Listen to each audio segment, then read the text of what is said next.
அனைவருக்கும் வணக்கம். நான் உங்களில் ஒருவன், உலகம் சுற்றும் வாலிபன் மார்லி இஸ் மேன்லி என்னோட யூடியூப் சேனல். இந்த சேனலை சப்ஸ்கிரைப் பண்ணாதவங்க மறக்காம சப்ஸ்கிரைப் பண்ணிருங்க. வீடியோ பிடிச்சிருந்தா லைக் பண்ணுங்க, ரொம்ப பிடிச்சிருந்தா ஃப்ரெண்ட்ஸ் ஃபேமிலி எல்லாருக்கும் ஷேர் பண்ணுங்க. வீடியோட குறை நிறைகள் மற்றும் மேலும் எது மாதிரியான வீடியோ வேணுன்றதை மறக்காம கமெண்ட்ல சொல்லுங்க. இது வரைக்கும் பார்த்துருந்தது டிவியில், இதெல்லாம் ஒரிஜினல் செம்மையாக இருக்குல்ல. சீ ஹார்ஸ், கடல் குதிரை. இது பெண் குதிரையோட வயிற்றுல கருவிட்டு அது ஆண் குதிரையோட வயிற்றுக்கு அந்த கருமுட்டையை மாற்றிடுமா. அடுத்து ஒரு 25 நாளுக்கு அப்புறம் ஆயிரக்கணக்கான குட்டிகளை அந்த ஆண் குதிரை தான் பொறிக்குமா. இது செம்மையாக இருக்குல்ல. இது பார்க்க சின்னதாக இருக்குல்ல. இதோட உடம்பு அந்த புதருக்குள்ளே இருக்குது. புதரா அது தெரில, அது உள்ளே இருக்குது. இது மேலே தலையை மட்டும் காட்டிகிட்டு இருந்துச்சு. இந்த இதுக்குள்ளே தான் அது இருந்தது. சின்ன ஒரு கண்ணாடி மாதிரி வச்சு சூப்பராக இருந்தது. நான் இப்போ எங்கே இருக்குன்னு பார்த்தீங்கன்னா, ஒரு யூரோப்லேயே மிகப்பெரிய அக்வாரியம், வேர்ல்டுலே மிகப்பெரியதில் 2வதாக உள்ள ஒரு அக்வாரியம். அதாவது ஒரு நீர்வாழ் உயிரினங்கள்லாம் வாழ்கிற ஒரு அருங்காட்சியகம் மாதிரி ஒரு இடத்துல தான். இந்த இடம் எங்கே இருக்குன்னு பார்த்தீங்கன்னா, இட்டாலியில் உள்ள ஜெனோவான்ற இடத்துல தான் இருக்குது. அங்கே தான் நான் இப்போ இருக்கேன். இது பார்த்தீங்கன்னா மேனட்டிஸ், அப்புறம் சீக்கவுன்னு சொல்லுவாங்க. இது தாவர உண்ணி தான். அப்போ கடல் வாழ் புல் இது மாதிரியான இதை சாப்பிட்டுட்டு தான் உயிர் வாழும். இது பார்த்திங்கன்னா 20 நிமிஷத்துக்கு ஒரு டைம் வரையும் மூச்சு விடுற தன்மை இருக்குது. ஆனால் அப்பப்போ வெளில மூச்சு விட்டுக்கிட்டு தான். தண்ணிக்கு மேலே அதிகமாக இருக்கவும் கப்பல் இடிக்கிறதுல இதுக்கான அழிவு நிறையா இருக்குது. இது சுறா வகைகள் நிறையா இருக்குது. ஆனால் சின்ன சின்ன சுறாவாக இருந்துச்சு. நமக்கு தெரிஞ்ச சுறானா அது ஒரு வகை அப்படி தான் நினச்சிட்டு இருந்தோம். அதுலேயே பல வகைகள் இருக்குது. இங்கே பாருங்கள், அத்தனை வகையான சுறாக்கள் இருக்குன்னு. இது சின்ன சின்ன மீன்கள், அது உள்ளே தெரியுதுங்களா, அது கலர் மீனாக. இந்த செடி ரொம்பவே சூப்பராக இருந்துச்சு. ஓகே, நான் இப்போ இந்த இடத்த பற்றி நான் சொல்ல வரேன். இது இந்த அக்வாரியம் யூரோப்லேயே மிகப்பெரிய அக்வாரியமில் இது ஒன்றா இருக்குது. அடுத்து வேர்ல்டு வைடில் பார்த்தீங்கன்னா இது மிக பெருசில் 2வதாக இருக்குது. இந்த அக்வாரியம் எல்லா நாளுமே மார்னிங் 9 to 6 வரையும் ஓப்பனில் இருக்குது. நீங்கள் ஸ்பாட்டில் போய் டிக்கெட் எடுத்திங்கன்னா 30 யூரோ. இதே அந்த வெப்சைட்டில் நீங்கள் போய் டிக்கெட் எடுத்திங்கன்னா 23 யூரோ 50 சென்ட், அதான் 23 யூரோ, அவ்வளோதான் இதோட இது. வேறு என்ன, இது 1992 இது ஓப்பன் பண்ணியிருக்காங்க. கிட்டத்தட்ட 32 வருஷமாச்சு இது ஓப்பன் பண்ணி. அடுத்து அங்கே உள்ள ஸ்டாஃப் நமக்கு சொல்லிகிட்டே இருப்பாங்க எங்கெங்கெல்லாம் போகணும் என்ன அப்படின்ற மாதிரி. அவர் சொன்னார், கொஞ்சம் புரியவே இல்லை. அப்புறம் அவரே கொஞ்சம் இங்கிலீஷில் பேசிட்டாப்புல. இப்படி போயிட்டு அப்படி வாடா தம்பியா அப்படின்ட்டாரு. சரி ரைட்டுன்ட்டு, சரி போயிட்டு வர்றோம் அப்படின்ட்டு கிளம்பிட்டா. அது ஒவ்வொரு இடமும், அதை விட நான் இங்கே லாஸ்ட்டாக போயிருந்தேன். வேறு யாருமே கிடையாது எனக்கு அப்புறம். லாஸ்ட்டாக அவசரமாக எத்தனை மணின்னா கரெக்டாக 5:40 ஏதோ அந்த டைம் தான் டிக்கெட் எடுத்தேன். எனக்கு பின்னாடி யாருமே வரல. சாப்பாடு கொண்டு வாங்கிட்டு வந்துட்டு உள்ளே தான் சாப்பிட்டேன். இந்த இடமே ஒரு மாதிரி இருந்துச்சு, ரொம்ப இருட்டாக, ஏதோ ஒரு தீமாக இருக்க மாதிரி இருந்துச்சு. செம்மையாக இருந்துச்சு. ஆனால் பார்க்க நான் மட்டும் தனியாக தான் இருந்தேன் இந்த இடத்துல. எப்படி இருக்குது பாருங்கள், கையை வச்சுன்னு சும்மா இல்லை. அது மீனை தொட்டு பார்த்தா அது ரெஸ்பான்ஸே காட்டல. அது வாட்டியே போயிட்டு இருக்குது, ஏதோ பொம்மை மாதிரி. ஆனால் பொம்மை கிடையாது, ஒரிஜினல் மீன் தான். இது ஃபுல்லாக இந்த தண்ணி கீழே இங்கே ஒரு குருவி கத்துற சத்தம் கேட்குதா உங்களுக்கு? தண்ணி கீழே ஃபுல்லாக அந்த மீன்கள் இது மாதிரி இருந்துச்சு. தண்ணிக்கு மேலே அந்த குருவியெல்லாம் நிற்கிற மாதிரி ஏதோ செட் பண்ணியிருக்காங்க போல். மேலே ஒரே சவுண்டு குருவி கத்துற மாதிரி. செம்மையாக இருக்குது. எல்லாம் ஒரு வகை மீனாக இருக்குது. அதில் ஒன்று மட்டும் தனியாக பெருசாக இருக்குது. பா, செம்மையாக இருக்குல்ல. அந்த இடத்துல நின்று பார்க்கும்போது அவ்வளோ சூப்பராக இருந்துச்சு இந்த அக்வாரியம். நீங்கள் இட்டாலி வந்தீங்கன்னா கண்டிப்பாக இந்த இடத்தையும் ரொம்ப சூப்பரான ஒரு இடமா இருக்குது. ஸோ நீங்களும் போய் பாருங்கள்.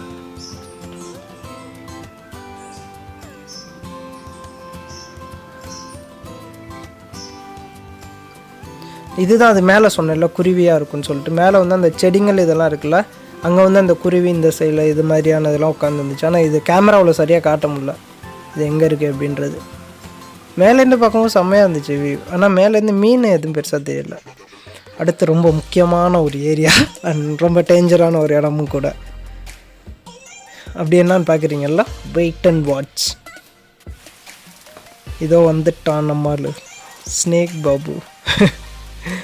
செம்மையாக இருக்குல்ல. இந்த இடம் நான் ரொம்பவே என்ஜாய் பண்ணி வெயிட் பண்ணிக்கிட்டு இருந்த இடம். இது என்ன அப்படின்ட்டு, அப்படி என்னான்னு பார்க்குறீங்களா, மேலெலாம் இருக்குது பாருங்கள். இது அப்படியே மேலே போனால் சூப்பராக இருக்கும். ஏன்னா இது டால்ஃபின் இருக்கிற ஒரு இடம். அந்த பக்கம் வர வழி தான். இங்கே தான் மெயினாக அது பார்க்குறதுக்கான இடம். அங்கங்கே சுற்றிட்டு அங்கங்கே ஒன்று போயிட்டு இருக்கு பாருங்க. சரி, அது பக்கத்தில் போய் கவர் பண்ணணும். கேமராவில் தெரியணும்ல, அதுக்காக. ஏன்னா இந்த சைடு எதுவுமே இல்லை. சரின்னு ஓடி போய் அங்கே பார்க்குறேன், ஒரு லேடி பார்த்துட்டு இருந்தாங்க. சரின்னு முடிஞ்ச அளவு கவர் பண்ணலான்னு பார்த்தேன். எஸ்ஐடி ஆப்பில் நானும் ஏதாவது ஒன்றாவது மாட்டிடும் வீடியோவில் பக்காவாக இருக்கிற மாதிரின்னு பார்த்தேன். அதுதான் அப்படி அப்படியே ஓடிக்கிட்டே இருக்குது. என்ன பண்ணுறது? ஒன்று மட்டும் ஆக்சுவலாக அங்கேருந்து என்னை பார்த்து அது என் பக்கத்தில் வந்தது. நிறைய பேர் சொல்லுவாங்களா டால்ஃபின் வந்து செம்மையான ஒரு அறிவாளித்தனமான ஒரு அனிமல்னு. ஏன்னா மக்களுக்கும் அதுக்கு ரொம்ப நெருக்கமான ஒரு தொடர்பு இருக்குன்னு சொல்லுவாங்க. ஸோ நாங்கள் கூப்பிட்டு அடுத்து நான் வெயிட் பண்ணி திரும்பவும் அதுவும் திரும்பி வந்தது என் கூடவே. செம்மையாக இருக்குல்ல? இது கூட தான் செம்மையாக விளாண்டுட்டு இருந்தேன். நம்ம என்ன பண்ணுறோமோ அது என்னை பார்த்துக்கிட்டே தான் அதுவும் மூவ் பண்ணிச்சு.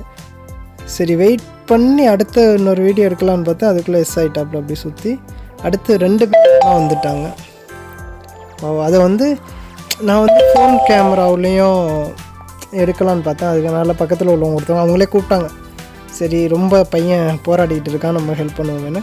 சூப்பராக இதுதான் நல்லா கோஆப்ரேட் பண்ணுது அப்படின்ட்டு சரி திரும்ப ஓகே அது அப்படியே ஆயிடுச்சு.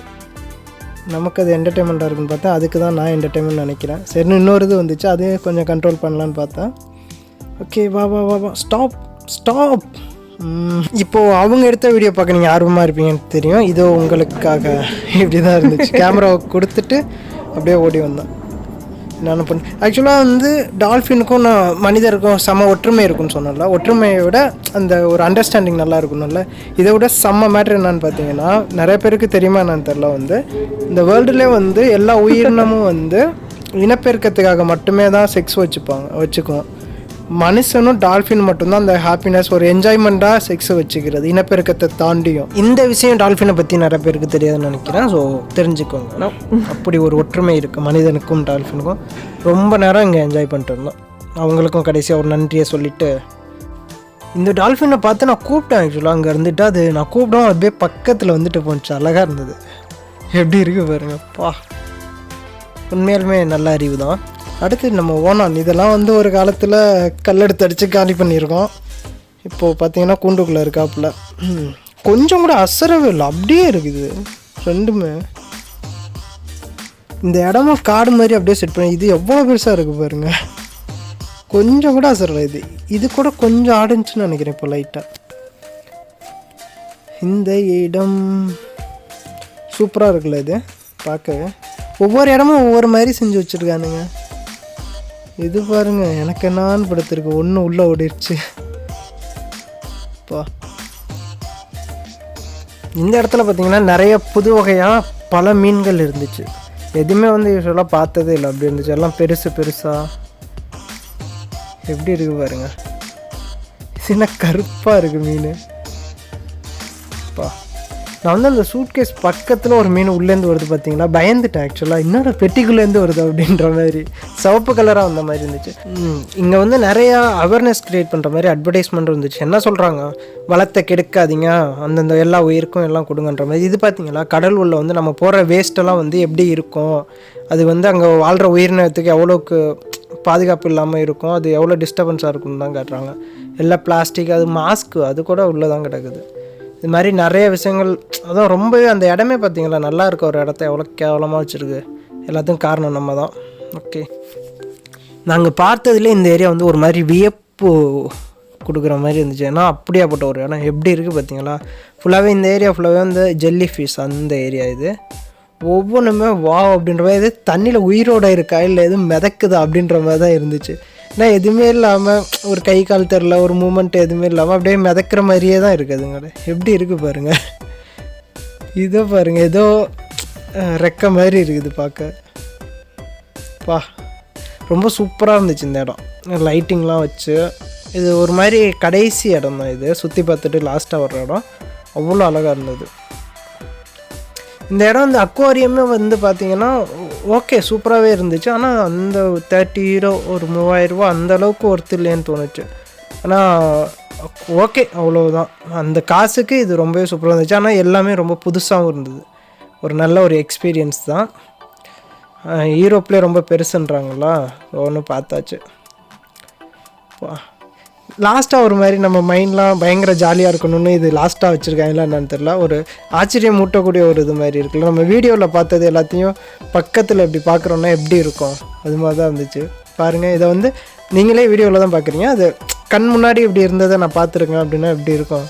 சூப்பராக இருந்துச்சு. லாஸ்ட்டாக வந்து அவங்க சொல்லி முடிக்கிற இடம். இதெல்லாம் என்னடா அப்படின்னா இதுவும் ஒரு உயிர் தான். இதுவும் இந்த ஜெல்லி ஃபிஷ். அதோட இது வந்து ஸ்மால் ஜெல்லி ஃபிஷ்ன்னு நினைக்கிறேன். அதே தான் யங் ஜெல்லி ஃபிஷ். இதுலேயும் வந்து ஏதோ இருக்குது, ஆனால் என்னன்னு எனக்கும் தெரியலை, உங்களுக்கும் தெரியலை.